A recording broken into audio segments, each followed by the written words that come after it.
తక్కువ పెట్టుబడి, తరగని డిమాండ్, ప్రీమియం బ్రాండ్ సపోర్ట్ తో మిస్టర్ ఆప్టికల్స్ ఫ్రాంచైజీ మీకోసం. Call mister opticals today. Mahanati కన్నా సౌందర్యకేం తక్కువ అని మీరు ఏకంగా పోస్ట్ పెట్టేశారు. నో డౌట్ మంచి నటి, ఒక గొప్ప నటి. ఎవరి స్టాంప్ వాళ్ళదే. అద్భుతంగా చేసేది, ఒదిగిపోయేది. అయితే జగపతి బాబు గారి విషయంలో కొన్ని రూమర్స్ లాంటివి వార్తలు వినిపిస్తూ ఉండేవి ఆ రోజుల్లో. కాదు అంతే అవన్నీ. ఎందుకు రాజకీయ రంగ ప్రవేశం చేయాల్సి వచ్చింది సౌందర్య గారు? వాళ్ళ ఫ్యామిలీ మొదటి నుంచి ఆర్ఎస్ఎస్ ఫ్యామిలీ. ఏదో చెయ్యాలి, నేను ప్రజలకు ఏదో చెయ్యాలి. ఇది ఆమెని విమాన ప్రమాద రూపంలో తీసుకెళ్ళింది. వాళ్ళ మరణ వార్త మీకు ఎలా తెలుసు? సార్ ఇలా జరిగింది మీకు తెలిసిందా అని అడిగితే ఏం మాట్లాడాలో అర్థం కాలేదు. అంతా స్టన్ అయిపోయాం. అంతా అసలు జీర్ణించుకోలేం కదా. ఇప్పటికీ సౌందర్య ఉంటే ఎలా ఉండేవారు అనిపిస్తుంటుంది మీకు? అసలు రమ్యకృష్ణ ఇబ్బంది పడిపోయిందట అప్పుడు. ఆ అమ్మాయి చేస్తే నేను చేయడం ఏంటి, మార్చమని. లేదు క్యారెక్టర్ అది. ఇంత కాంపిటీషన్ ని తట్టుకొని ఒక స్టార్ హీరోయిన్ గా ఎలా నిలబడ్డారు సౌందర్య? సౌందర్య అంటే ఇలా ఉంటుంది అనేది నాకు కావాలి. దాని మీద కట్టుబడ్డాను. అలాగైతేనే సినిమాలు చేస్తానని చెప్పి. అందరికీ నమస్కారం, నేను Swaroopa Potlapalli. Welcome to Suman TV. అందాల అభినయ తార సౌందర్య. ఇప్పుడు ఆమె ఈ భూమి మీద లేకపోయినా కోట్లాది మంది అభిమానులు ఇప్పటికీ ఉన్నారు. జూలై 18 సౌందర్య జయంతి. ఈ సందర్భంగా ఆమెతో ఎంతో పరిచయం, అనుబంధం ఉన్న senior film journalist Mohan Goteti గారు మహానటి కన్నా సౌందర్యకు ఏం తక్కువ అని రాసిన పోస్ట్ ఇప్పుడు సోషల్ మీడియాలో వైరల్గా మారింది. ప్రస్తుతం నాతో పాటు ఉన్నారు మోహన్ గారు. వారితో మాట్లాడదాం. సౌందర్య గారి గురించి అనేక ఇంట్రెస్టింగ్ విషయాలు తెలుసుకుందాం. నమస్తే మోహన్ గారు. నమస్తే. మీరు రాసిన పోస్ట్ నేను చూశానండి, చాలా మంచిగా అనిపించింది. అసలు సౌందర్య గారి గురించి ఎవరికీ తెలియని ఎన్నో విషయాలని మీ పోస్ట్లో మీరు ప్రస్తావించారు. అసలు సౌందర్య గారిని మీరు ఫస్ట్ టైం ఎప్పుడు చూశారు? ఆమెని హీరోయిన్గా అలా చూసినప్పుడు మీకు ఏమనిపించింది? ఇది నేను సితారాలో రిపోర్టర్గా చేస్తున్నాను. మద్రాసులో ఫస్ట్ నాది అంతా అక్కడ పోస్టింగు చేస్తుండగా 92లో మనవరాలి పెళ్ళి అని సినిమా స్టార్ట్ అయింది. ఆ డైరెక్టర్ పిఎన్ రామచంద్రరావు గారు, ఆయన నాకు మంచి ఫ్రెండు. ఆయన రమ్మని చెప్తే రోజు షూటింగ్కి వెళ్ళాను కవరేజ్కి. వెళ్ళినప్పుడు ఆయన వెంటనే కనిపించినాక తీసుకెళ్ళి మా హీరోయిన్ అని చెప్పి పరిచయం చేశాడు. ఆ అమ్మాయి పేరు సౌమ్య, ఇప్పుడు సినిమాలకి ఇలాగా సౌందర్యాన్ని మార్చుకుంది అని చెప్పి. ఆ అమ్మాయి కూడా లేచి నించుని నమస్తే అంది. అది చూస్తే అసలు ఆ అమ్మాయిని చూడగా నేను మన ఇంట్లో అమ్మాయిలాగా, లేకపోతే మన పక్కింటి అమ్మాయిలాగా అస్సలు హీరోయిన్ అని అనిపించలేదు. ఎందుకంటే మేము చాలామందిని చూస్తుంటాం, హీరోయిన్ ఫస్ట్ సినిమా అప్పుడే వాళ్ళలో ఒకటి కనపడుతూ అంతా ఉంటుంది. ఈ అమ్మాయిలో ఏమీ లేదు, చాలా న్యాచురల్గా సింపుల్గా ఉందన్నమాట. పైగా సీన్ పరికిణి ఓణితోటి ఉంది అమ్మాయి. కాసేపు మాట్లాడితే కొంచెం సిగ్గుగా ఉంది. బిడింగ్ కింద అమ్మాయి అప్పట్లోను. ఏంటమ్మాయి ఏంటంటేను నాకు అంతగా ఇంట్రెస్ట్ లేదు. ఫస్ట్నే చెప్పేసింది, సినిమాలంటే నాకు అంతగా ఇంట్రెస్ట్ లేదండి, నేను ఉన్నా కూడా చెప్పలేను, మధ్యలో వెళ్ళిపోవచ్చు అంది. ఎందుకనంటే నాకు చదువుకోవాలని ఇంట్రెస్ట్ అండి అది అని చెప్పింది. అంటే అప్పటికి అమ్మాయికి ఒక 18-19 ఏళ్ళు ఉంటాయేమో అప్పుడు. సో అలా మాకు ఫస్ట్ పరిచయం అది. ఫస్ట్ పరిచయంలోనే సౌందర్య గారు సినిమాలే ఇంట్రెస్ట్ లేదు అని చెప్పారు కదా. అలాంటిది ఆమె కెరీర్ కూడా అసలు పీక్స్కి వెళ్ళిపోయింది. ఏమనిపించింది ఆమె కెరీర్, ఆ స్టార్డమ్ని మీరు చూసినప్పుడు? అదే చాలా ఆశ్చర్యం అనమాట అండి. అది అమ్మాయిది అసలు జరగడం కూడా, ఫిలిం ఫీల్డ్లోకి రావడం కూడా చాలా విచిత్రంగా జరిగింది. వాళ్ళు మన పిఎన్ రామచంద్రరావు గారు అప్పట్లో ఒక కన్నడ సినిమా చేస్తున్నారు, జోడు సింహగళ్ళు అని ఒక సినిమా అనుకుంటాను అది చేస్తున్నారు.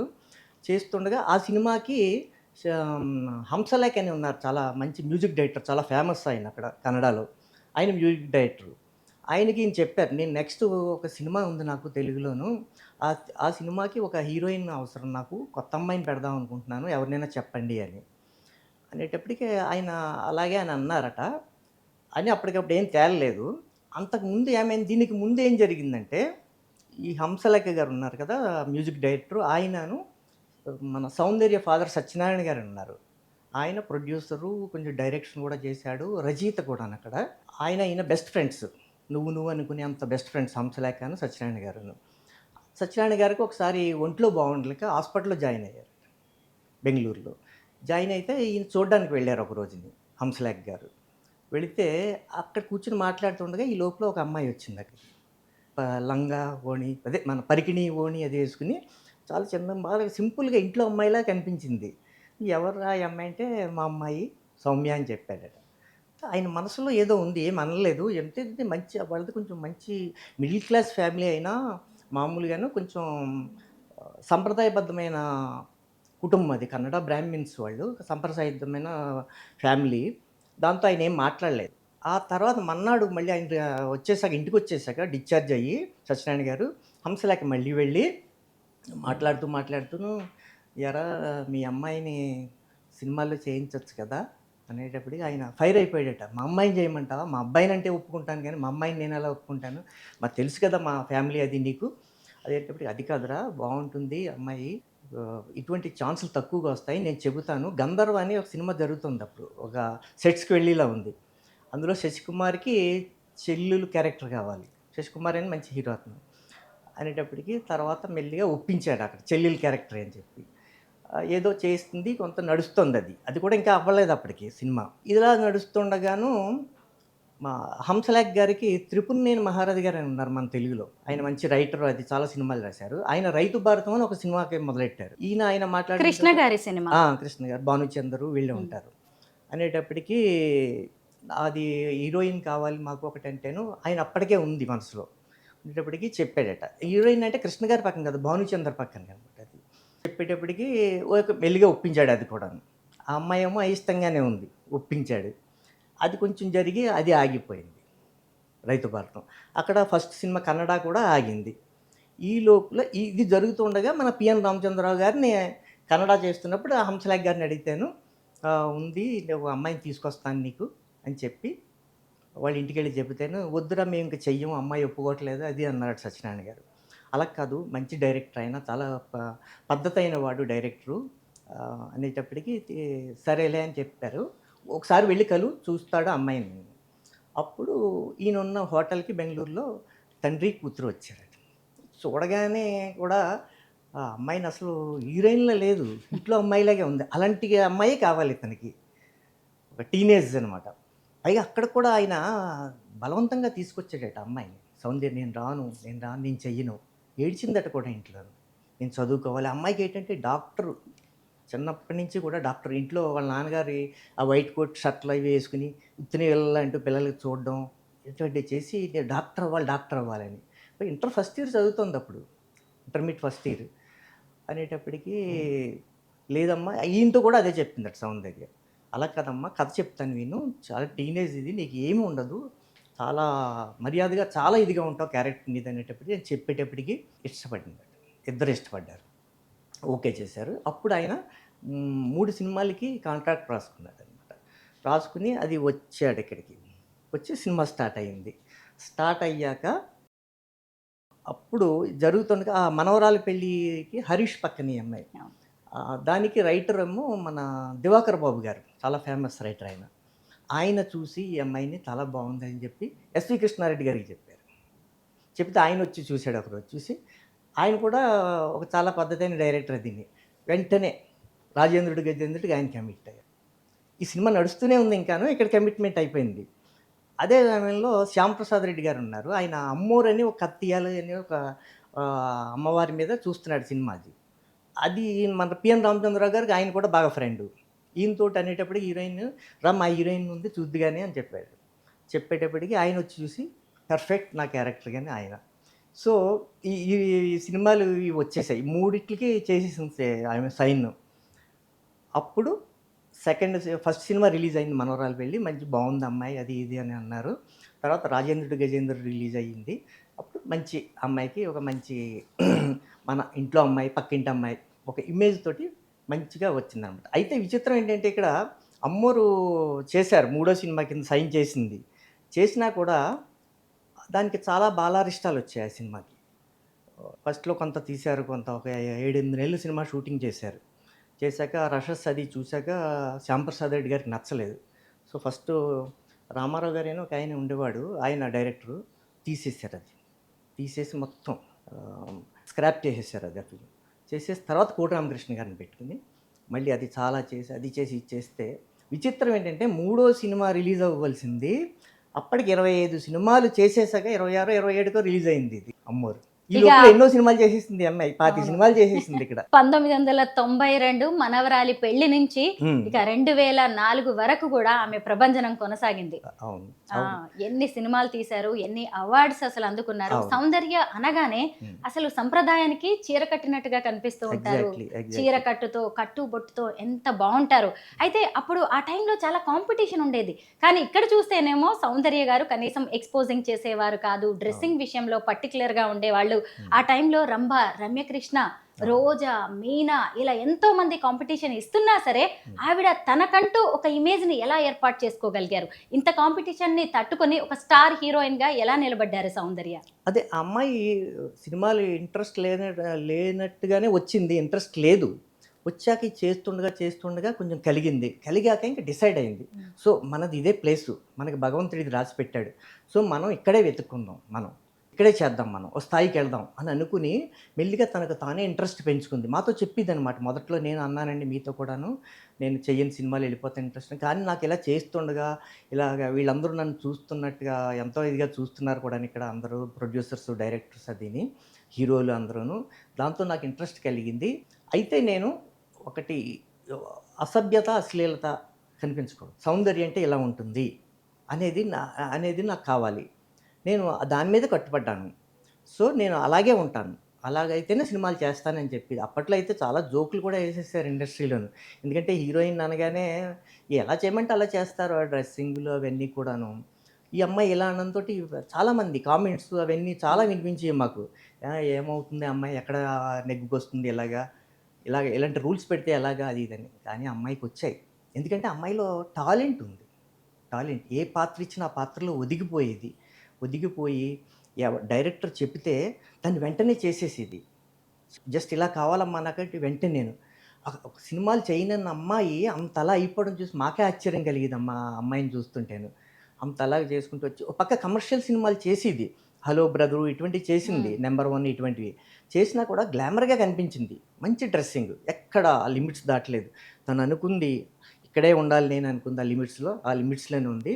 ప్రొడ్యూసర్, డైరెక్టర్స్ కూడా ఇంకా ఆమెకి అడ్జస్ట్ అయిపోయారు. అలాగా ఈ అమ్మాయి చేయదు, ఈ అమ్మాయికి ఇటువంటి క్యారెక్టరే ఇద్దాం మనం అని ఏమి ఇబ్బంది పెట్టేవారు కదా ఎవరిలోనూ. తను కూడా ఏదైనా మూమెంట్స్, ఏదైనా డ్యాన్స్లో అక్కడ కొంచెం ఇబ్బందికరంగా ఉంటే చెప్పి మార్పించుకునేది. డ్రెస్సింగ్ అడిగినా కూడా మార్పించుకుని చేసి దానికి అందరూ కోఆపరేట్ చేశారు ఆ అమ్మాయిని. అలాగా నెగ్గుకుంటూ వచ్చింది. సిల్వర్ స్క్రీన్ మీద సౌందర్య ఎలా ఉంటారు, ఎలా యాక్ట్ చేస్తారు అనేది మనందరికీ తెలిసిందే. కానీ ఆమె తెర వెనక ఎలా ఉండేవాళ్ళు? అంటే మీలాంటి ఫిల్మ్ జర్నలిస్టులతో కావచ్చు, కో స్టార్స్తో, మిగతా హీరోయిన్స్తో, ఫ్యాన్స్ తోటి, నిర్మాతలతో ఆమె బిహేవియర్, నేచర్ ఎలా ఉండేది? చాలా సింపుల్, చాలా ఇంట్లో ఎలా ఉంటారో అలాగే ఉండేది. అమ్మాయి ఏంటంటే మా ఇక్కడ ఫస్ట్ వచ్చినప్పుడు 93లో ఆ టైంలో ఫస్ట్ మనకి బంజారాహిల్స్ కార్వీ వెనకాల ప్రశాంత్ కుటీర్ అని ఉండేది. అప్పుడే స్టార్ట్ చేశారు ఆ గెస్ట్ హౌస్ అది. అక్కడే పిఎన్ రామచంద్ర గారు అమ్మాయిని తీసుకొచ్చి అక్కడ పెట్టారు ఫస్ట్. ఆ అమ్మాయిని వాళ్ళ సినిమాల కోసం దానికోసం అక్కడ పెట్టారు. ఇంక అక్కడ అమ్మాయికి రూమ్ నెంబర్ 10 అని ఉంటుంది పైని. అది అమ్మాయికి సెంటిమెంట్. చాలా బాగుంటుంది, ఇంట్లో ఉన్నట్టుగా ఉండేది నాకు. ఇలాగ డోర్ తీస్తే బయట రోడ్డు అంతా కనిపించి అంతా ఉండేది. నేను అక్కడ చాలా ఇంటర్వ్యూలు అవి చేశాను ఆ అమ్మాయితోటి. అది అక్కడ ఫ్యాన్స్ ఆ అమ్మాయికి అయ్యాక షూటింగ్కి వచ్చినప్పుడు కూడా ఫ్యాన్స్ తోటి చాలా ఇదిగా బయటకు వచ్చి ఎక్కడి నుంచి వచ్చారండి, బాగున్నారా, ఏం చేస్తారు మీరు, చాలా బాగా తెలుగు బాగా నేర్చుకుని అందరితో బాగా మాట్లాడేది. అక్కడ ప్రశాంత్ కుటీర్కి కూడా వచ్చేవారు చాలామంది. వస్తే వాళ్ళ బాల్కనీలోకి వచ్చి అందరితో విష్ చేయడం, మాట్లాడడం ఇంతలా చేసేది. ఇక అమ్మాయి చెప్పాలంటే షూటింగ్లో కొంచెం రిజర్వ్డ్గా ఉండేదన్నమాట. రిజర్వ్డ్ అంటే అది తన లిమిట్స్. అక్కడ కూడా క్యారెక్టర్ పరంగా తనకి ఎలా అయితే లిమిట్స్ పెట్టుకుందో ఆ నడవడికలో కూడా చిన్న ఒక గీసుకుంది, అందులోనే ఉండేది. 2-3 హీరోయిన్లు ఉన్నప్పుడు అలా సైలెంట్గా కూర్చుని ఉండేది. తన పని తాను చేసుకుంటే ఎవరితోటి ఎక్కువ బాగా సుత్తు కొట్టేది కాదు, ఏమీ కొట్టేది. మీకైతే చెప్తాను, ఒక ఇన్సిడెంట్ చెప్తాను, ఇప్పుడు గుర్తొస్తుంది నాకు. చూడాలనుంది సినిమా షూటింగ్ సారథి స్టూడియోలో జరుగుతుండగా, చిరంజీవి గారు. చిరంజీవి గారిది జరుగుతుండగా నేను వెళ్ళాను. చిరంజీవి గారు, నేను, రాజా రవీంద్ర కూర్చుని మాట్లాడుకుంటున్నాం.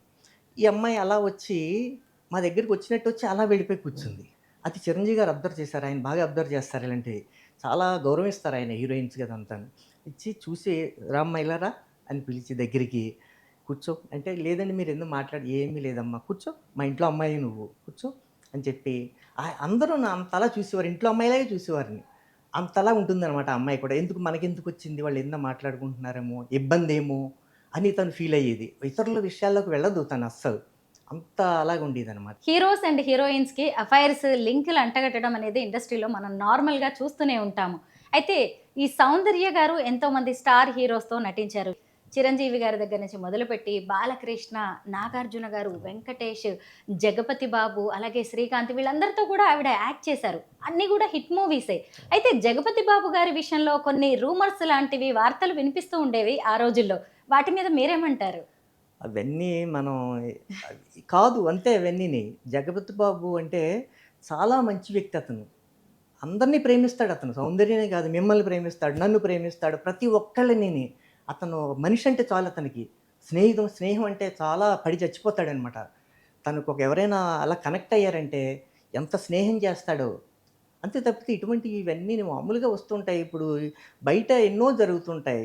సినిమా వాళ్ళంటే ఒక చులకన అనమాట అది. గమ్ముని కామెంట్ చేసేస్తారు, అది చేసేస్తారు. హీరోయిన్లు అందరూ కూడా ఏదో పేరు తెచ్చుకోవాలి, డబ్బు సంపాదించుకోవాలని వస్తారు. వాళ్ళ మీద గమ్ముని ఒక రాయి ఏసేస్తాం మనం పట్టుకుని. అంతగా ఉంటుంది మనం. అంతలాగా బయట రాజకీయాల్లో లేవా? ఎక్కడైనా ఉంటుంటాయి. ఎక్కడైనా జరుగుతుంటాయి. కానీ ఇక్కడ ఈ సినిమా వాళ్ళంటే ఒక చీపు. అటువంటిదేమి లేదు. ఆ అమ్మాయి కూడా తన లిమిట్స్‌లో తను ఉండేదంతే సౌందర్య. మాకు తెలుసుగా మేము దగ్గర నుంచి చూసాము. ఆయన జగపతి బాబు గారు కూడా ఆయన అంతే. ఆయన అందరిని ప్రేమిస్తాడు మనిషి. అందరిని ప్రేమించే మనిషి అతను. అస్సలు అటువంటి ఏమీ లేదనమాట ఇది. అంతా రూమర్స్ ఇవన్నీని. అన్నీ రూమర్సే. మహానటి కన్నా సౌందర్యకేం తక్కువ అని మీరు ఏకంగా పోస్ట్ పెట్టేశారు. అయితే మీరే కాదు చాలామంది మహానటి సావిత్రితో సౌందర్య గారిని పోలుస్తూ ఉంటారు. మీరు సావిత్రి గారిని చూశారు, సౌందర్య గారిని చాలా దగ్గర నుంచి అబ్జర్వ్ చేశారు. వీరిద్దరిని చూసినప్పుడు మీకేమనిపిస్తుంది? అది అంటే మహానటి అంటే ఈమె కూడా గొప్పగా యాక్ట్ చేసింది. సావిత్రి గారు ఒకటి, ఒకటి వాణిశ్రీ గారు ఒక రేంజ్. వీళ్ళందరూ కూడా ఒక్కో తరంలో ఒక్కొక్కళ్ళు ఉన్నారు మనకిలాగా. ఎవరిది వాళ్ళే. ఎవరి స్టాంప్ వాళ్ళదే. నటించడంలో అయినా, ఏం హావభావాలు ఎందులో అయినా సరే ఎవరిది వాళ్ళు. ఈ సౌందర్య కూడా తన తరం వాళ్ళలో ఒక గొప్ప నటి. ఏ పాత్ర ఇచ్చినా సరే అద్భుతంగా చేసేది, ఒదిగిపోయేది. So, no doubt. ఒక మంచి నటి, ఒక గొప్ప నటి అన్న దాంట్లో ఏం సందేశం లేదు. అయితే పోలిక అంటారా? అది అందరూ పోలుస్తూ ఉంటారు, చేస్తుంటారు. అందులో తప్పు లేదు. ఆమె కూడా మంచి నటి కాబట్టి తప్పు లేదది. గొప్ప నటి. ఇండస్ట్రీలో మంచి అవకాశాలు వస్తున్న టైంలోనే ఆమె రాజకీయాల్లోకి వెళ్లారు. ఎందుకు రాజకీయ రంగ ప్రవేశం చేయాల్సి వచ్చింది సౌందర్య గారు? రాజకీయాలంటే వాళ్ళ ఫ్యామిలీ మొదటి నుంచి ఆర్ఎస్ఎస్ ఫ్యామిలీ. వాళ్ళ నాన్నగారు, ఈ బ్రదర్ ఉన్నాడు అమర్ అని. అతను వీళ్ళంతా కూడా ఆర్ఎస్ఎస్ బ్యాక్‌గ్రౌండ్ నుంచి వచ్చారు. సో, ఒక రేంజ్ వచ్చింది వీళ్ళకి. రేంజ్ వచ్చాక ఆ అమ్మాయిలో కూడాను ఏదో చేయాలి నేను. ప్రజలకి ఏదో చేయాలి అనేది ఆ అమ్మాయిలో కూడా కలిగింది. కలిగి ఏం చేస్తే బావుంటుంది? ఒంటరిగా ఒక్కదాన్ని నేనేం చేయలేను. ఏదైనా పొలిటికల్‌గా ఉంటే ఒక సపోర్ట్ ఉంటే చెయ్యొచ్చు అనుకుని ఆమెకు ఏదో ఎంపీ అవ్వాలని ఉండేది ఆమెకి. ఎంపీగా నిలబడి ఎంపీ అవ్వాలి. బీజేపీ తరపుని వాళ్ళు పార్టీ మొదటి నుంచి ఆర్ఎస్ఎస్ బీజేపీ కదా! అని ఉండేది ఆ అమ్మాయికి బాగాను. సో, అలాగ వచ్చింది. వాళ్ళ అన్నయ్య కూడా దాన్ని బాగా ఎంకరేజ్ చేశాడు. అలా జరిగింది. తప్పితే అది మామూలుగా దాని వెనకాల ఇంకేమీ లేవు. ఆ అమ్మాయికి ఇంట్రెస్ట్. సాధారణంగా హీరోయిన్స్ సినిమా అవకాశాలు తగ్గిపోయిన తర్వాత ఇండస్ట్రీకి దూరం అవుతూ ఉంటారు. ఆ టైంలో పెళ్ళిళ్ళు చేసుకుంటూ ఉంటారు కదా! కానీ సౌందర్య కెరీర్ పీక్స్‌లో ఉన్నప్పుడే రఘు అనే వ్యక్తిని పెళ్లి చేసుకున్నారు. ఆమె పెళ్లి మీద మీ అభిప్రాయం ఏంటి? నార్మల్‌గా సినీ ఇండస్ట్రీలో అంత స్టార్‌డమ్ ఉన్నవాళ్ళు ఇంకా వేరే వేరే వ్యక్తుల్ని, బడాబాబుల్ని ఏమన్నా చేసుకోవాలనే దాంట్లో ఉంటారు కదా! కానీ తనకి బాగా తెలిసిన రఘు గారినే పెళ్లి చేసుకున్నారు. దాని గురించి మీరేమంటారు? మీకు ముందే చెప్పాను. అమ్మాయి సింపుల్. మన ఇంట్లో ఎలా ఉంటుందో అలాంటి అమ్మాయి అది. మన ఇంట్లో మన పిల్లలు ఎలా ఉంటాయి మెంటాలిటీలు అటువంటి మెంటాలిటీ. అంత స్థాయికి వెళ్ళి అంత సంపాదించుకొని చేసినా కూడా ఆ అమ్మాయిది మిడిల్ క్లాస్ మెంటాలిటీయే. ఆ మిడిల్ క్లాస్ మెంటాలిటీ పోలేదు. అందుకే ఎంతోమంది అడిగారు ఆమెని. ఎన్నో సంబంధాలొచ్చాయి వాళ్ళకి. పెద్ద పెద్ద వాళ్ళు ఇండస్ట్రియలిస్టులు అదిని. కానీ అతను దూరపు చుట్టాలు వాళ్ళు ఆ రఘు అన్న అతను. ఎప్పుడు కలిసేవారు. చిన్నప్పటి నుంచి కలుసుకునేవారు. తర్వాత మాట్లాడుకునేవారు. కొంచెం ఫ్రెండ్‌షిప్ కూడా ఉంది మధ్యలో. సో, అతను సాఫ్ట్‌వేర్ కంపెనీ కూడా ఉంది అతనికి. సాఫ్ట్‌వేర్ ఇంజినీర్, సాఫ్ట్‌వేర్ కంపెనీ కూడాను. వీళ్ళు ఇష్టపడ్డారు. ఇంట్లో వాళ్ళు ఇష్టపడ్డారు. సో, అలా చేసుకుందనమాట. తప్పితే ఇంకా అందులో ఏమీ లేదు. ఇష్టపడి చేసుకున్నదది. పెద్దలు కుదిర్చింది. అలాగా. ఎంతో స్టార్‌డమ్ చూసిన సౌందర్యది మిడిల్ క్లాస్ మెంటాలిటీ అని ఆమె ఎంత సింపుల్‌గా ఉంటారో మీరు చెప్పకనే చెప్పారు. అయితే అనుకోకుండా అసలు విధి ఆమెని విమాన ప్రమాద రూపంలో తీసుకెళ్ళింది. తనతో పాటు ఆమె అన్నయ్య అయిన అమర్ గూడా చనిపోయారు. వాళ్ళ మరణ వార్త మీకెలా తెలిసింది? అది నేను ఆఫీస్‌లో ఉన్నాను ఆ రోజు. ఆఫీస్‌లో ఉండి వర్క్ చేసుకుంటుండగా నాకు ఏవిఎస్ ఫోన్ చేశాడు క్యారెక్టర్ ఆర్టిస్ట్. నా బాగా ఫ్రెండ్ అతను. చేసి "సార్ ఇలా జరిగింది మీకు తెలిసిందా?" అన్నాడు. లేదు ఏం మాట్లాడాలో అర్థం కాలేదు. అంతా స్టన్ అయిపోయాం అంతా. అసలు జీర్ణించుకోలేం గదా! ఆ చిన్న పిల్ల 32 ఇయర్స్ ఎంతో అప్పుడు 30 ఇయర్స్ అమ్మాయికి. ఏంటి ఇంకేం చెప్తున్నాడో కూడా నాకేం అర్థం కాలేదు. అందరం షాక్ అయిపోయాం ఆఫీస్‌లోనప్పుడు. కాసేపటికి మళ్ళీ శ్రీకాంత్ చేశాడు. హీరో శ్రీకాంత్ ఉన్నాడు కదా! శ్రీకాంత్ కూడా 'తారక రాముడు' అవి సినిమాలు చేశాడు ఆ హ్మ్. అమ్మాయితోటి. అతనికి కూడా మంచి అనుబంధం ఉంది. భయ్యా ఏంటి భయ్యా ఇలా జరిగింది అది అంటూ తను ఏడ్చినంతగా పాపం అతను కూడా అందరూ ఇంట్లో వాళ్ళ అమ్మాయికి ఏదో జరిగింది. ఎందుకంటే అందరి హృదయాల్లోనూ అలా వెళ్ళిపోయింది ఆ అమ్మాయి. అంత సింప్లిసిటీ ఆ రూల్స్ ఈట్లన్నిట్లి వల్ల ఆ అమ్మాయి అంటే ఒక గౌరవం ఏర్పడింది అందరికి ఇండస్ట్రీలోను అందరికి కూడా. మామూలు హీరోయిన్‌గా కాకుండా మంచి హుందాతనం ఉన్న హీరోయిన్‌గాను పేరు తెచ్చుకుంది. సో, అందరూ ప్రతి ఒక్కళ్ళు అలాగా ఫీల్ అయిపోయాం. అందరూ కూడా ఫీల్ అయ్యారు. అది నిజంగా ఒక విధి అంటామే హ్మ్. విధికి కూడా కనుకుట్టిందేమో ఆమెను చూస్తే ఇంకా పెద్ద నటి అయిపోను ఆమె అని అనిపిస్తుందనమాట అది. చాలా టైం పట్టింది మాకది డైజెస్ట్ కావడానికి అది. నార్మల్‌గా ఒక హీరోయిన్‌ని చూసినప్పుడు ఆమె కెరీర్ ఎలా ఉంటుంది అనేది మీలాంటి జర్నలిస్టులు ఒక అంచనా వేయగలరు. కానీ ఎవరి అంచనాలకు అందనంత ఎత్తుకి ఎదిగారు సౌందర్య. అనుకోకుండా మనందరికీ ఆమె దూరమయ్యారు. సినీ ఇండస్ట్రీని ఆమె మరణ వార్త కుదిపేసింది. ఎంతోమంది కోట్లాది మంది అభిమానులైతే కన్నీరు పెట్టారు. అయితే ఇప్పటికీ సౌందర్య ఉంటే ఎలా ఉండేవారు అనిపిస్తుంటుంది మీకు? ఇది నిజంగా ఇప్పటికీ ఆ ఏజ్‌కి తగ్గట్టుగా మంచి క్యారెక్టర్స్ చేసేది. ఆ అమ్మాయి ఒక అద్భుతమైన నటి. ఇప్పుడు హ్మ్. ఇంకా మెచ్యూరిటీ వచ్చి ఉండేది కదా! ఏజ్‌ని బట్టి మెచ్యూరిటీ అది వచ్చి చాలా అద్భుతమైన క్యారెక్టర్స్ చేసేది.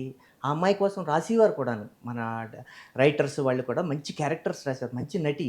మీరు చూడండి ఆ సినిమాలో 'నరసింహ' సినిమాలోను మా ఎంత సింపుల్‌గా హ్మ్. ఉంటుంది. రమ్యకృష్ణకి కాళ్ళు నొక్కుతూ అది చేస్తూ అస్సలు రమ్యకృష్ణ ఇబ్బంది పడిపోయిందట అప్పుడు. ఆ! ఆ అమ్మాయి చేస్తుంది నేను చేయడం ఏంటి మార్చమని.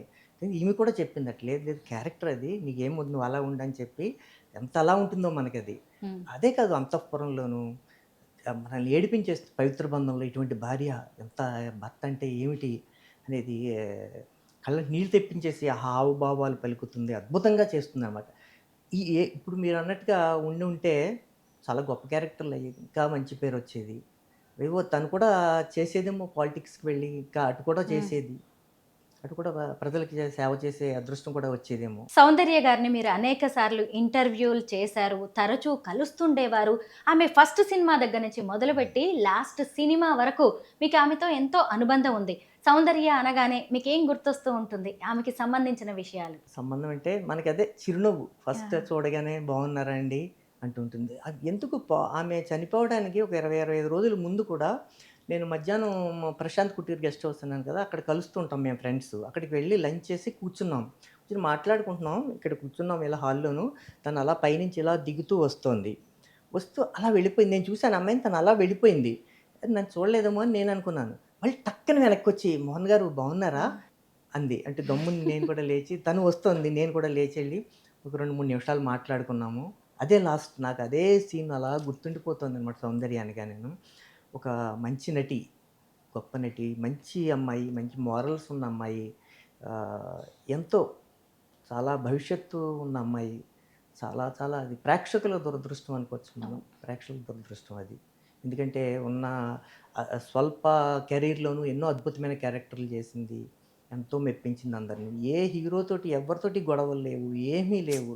అది ప్రొడ్యూసర్స్ తోటి గానీ, అది అంతా తను కూడా వాళ్ళ అన్నయ్యే చూసుకునేవాడు. వాళ్ళ నాన్నగారు పోయాక వాళ్ళ అన్నయ్య అమర్ ఉన్నాడు కదా! అతనే చూసుకునేవాడు తన పారితోషికాల గురించి మాట్లాడుకోవడం ఇలాంటివన్నీని. ఆ అమ్మాయి అసలు ఏం పట్టించుకునేది కాదు. వెళ్ళడం, చేసి రావడం, ఆ షూటింగ్‌లో అలా కూర్చోవడం. వాళ్ళ అమ్మ ఉంటారు. ఆళ్ళ అమ్మగారు మంజుల అని. ఆవిడ కూడా ఇద్దరు కూర్చొని కబుర్లు చెప్పుకుంటూ ఉంటారు. మనలాంటి వాళ్ళని వెళ్తే మాట్లాడతారు. ఎంతలా ఉన్నా సరే ఏమన్నా ఫోటోలు కావాలి అంటే మా ఫోటోగ్రాఫర్స్ ఎవరైనా పదండి తీసుకుందురు గాని అని వచ్చి మా వాళ్ళు కూడా బాంబే అమ్మాయిలు వాళ్ళైతే కొంచెం అలాగండి, ఇలాగండి అంటూ ఉంటారు ఫోటోలు. ఈ అమ్మాయిని కూడా తెలుసు కదా! ఏమి అడిగేవారు కాదు. ఎలాగుంటే అలాగే తీసుకొని అంత కోఆపరేట్ చేసేది. అంత చాలా మంచి అమ్మాయి. హీరోయిన్స్‌లో చూసిన వాళ్ళందరిలోకి. సౌందర్య గారు చనిపోయిన తర్వాత ఆమె భర్త అయిన రఘు గారు ఇంకో పెళ్లి చేసుకున్నారు. తప్పదు కదా! ఇంకా జీవితాన్ని ఎవరమైనా లాగించాల్సిందే. అయితే తన కూతుళ్ళలో ఒకరికి సౌందర్య గారి పేరే పెట్టుకున్నారంట. అవును. సౌందర్య అని. అవును. ఇలాంటివి విన్నప్పుడు మనకు కూడా ఎంత ఎమోషనల్‌గా అనిపిస్తూ ఉంటుంది అవును. గదండీ! నిజం. నిజం. అది ఆ బంధం అది. ఆ బంధం అది ఆయన అంతలా ప్రేమించాడు అతను కూడాను. ఇద్దరు ప్రేమించి పెళ్లి చేసుకున్న వాళ్ళు కొంత ఇంచుమించు ప్రేమ లాంటిదే హ్మ్. వాళ్ళిద్దరు ఆ స్నేహం అంటేనది. అది ఎలా పోతుందది? పోదు. అందుకని అలా చేశాడు ఆయన కూడాను. సినీ వినీలాకాశంలో తనకంటూ ఒక అధ్యాయాన్ని లిఖించుకున్నారు సౌందర్య గారు. మళ్ళీ మనం అలాంటి మహానటిని ఖచ్చితంగా చూడలేము. సౌందర్యాన్ని రీప్లేస్ చేసే నటి వస్తుందా, రావాలి అని ఆకాంక్షిస్తున్న వాళ్ళు కూడా అభిమానులు ఎంతోమంది ఉన్నారు. Thank you so much Mohan గారు. నమస్తే స్వరూప గారు.